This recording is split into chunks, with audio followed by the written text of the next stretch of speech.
আচ্ছা মা, তোমার মনে এই ছিল তোমার মনে? মানে ছোটবেলায় কি লেভেলের মারটা খেয়েছি, মানে কি লেভেলের মার খেয়েছি।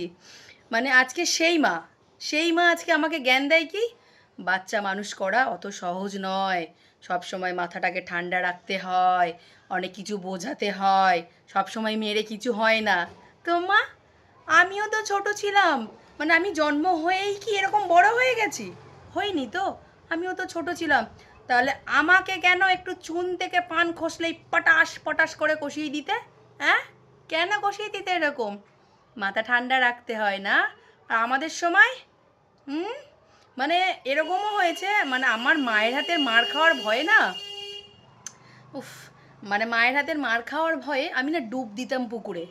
ঠিক আছে, এরকম ডুব দিতাম, যেই দেখতাম মা আসছে ডুব দিতাম, তবুও কিন্তু আমার মা আমাকে ছেড়ে দিত না, ঠিক পুকুরের পাড়টাতে দাঁড়িয়ে থাকতো, যেই দেখতো আমি উঠেছি ঢিল নিয়ে একদম ছুঁড়ে দিত।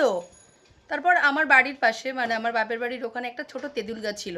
মানে মায়ের হাতে মার খাবো না বলে তেঁতুল গাছেও উঠেছি। তোমরা হয়তো ভাববে যে মিথ্যা কথা বলছি, একদম সত্যি কথা। মানে তেঁতুল গাছে উঠে আমি বসে থাকতাম, পুকুরে ডুব দিয়ে থাকতাম মায়ের হাতে মার খাবো না বলে। আজকে সেই মা এসে আমাকে জ্ঞান দিচ্ছে, ঠান্ডা রাখ, বাচ্চাকে বোঝা, বাচ্চা মানুষ করা অত সহজ নয়। তো আমরা কনসা বড় ছিলাম, আমরাও তো ছোট ছিলাম। মানে এরকমও হয়েছে, বাবার সাথে মায়ের ঝগড়া, ঠিক আছে, সামনে আমি, পাটাস করে আমাকে একটা কষিয়ে দিল। মায়ের সাথে ঠাকুমার কিছু ঝামেলা হয়েছে, যেটা সংসারে হয়ে থাকে, পাটাস করে আমাকে কষিয়ে দিল। আশেপাশে কারোর সাথে কিছু হয়েছে, পাটাস করে আমাকে কষিয়ে দিল। মানে সমস্ত ফ্রাস্ট্রেশন মানে আমার উপর দিয়ে যেত, মানে আমাদের উপর দিয়ে যেত।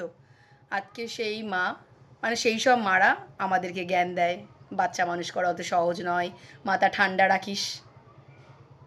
সত্যি মা, কথায় আছে না, আসলের থেকে সুদের দাম বেশি, এটাই হচ্ছে তার বড় প্রমাণ।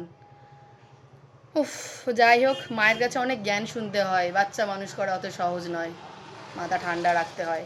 আর আমাদের সময়, উফ, আমার এখনও মনে আছে। যাই হোক, এই ভিডিওটা আমার মা যখন দেখবে না, আমার মা হি হি হি করে হাসবে।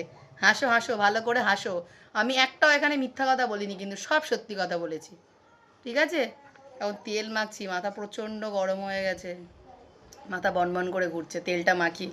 চলো তাহলে সবাইকে, আর আমি জানি সবাই রিলেট করতে পারবে, বিশেষ করে যাদের এরকম সন্তান আছে আর আমাদের মতো মা আছে, জননী জন্ম, কি বলবো আর, জ্ঞান দেওয়ার সময় একদম মাথা ঠান্ডা রাখ, এই সেই।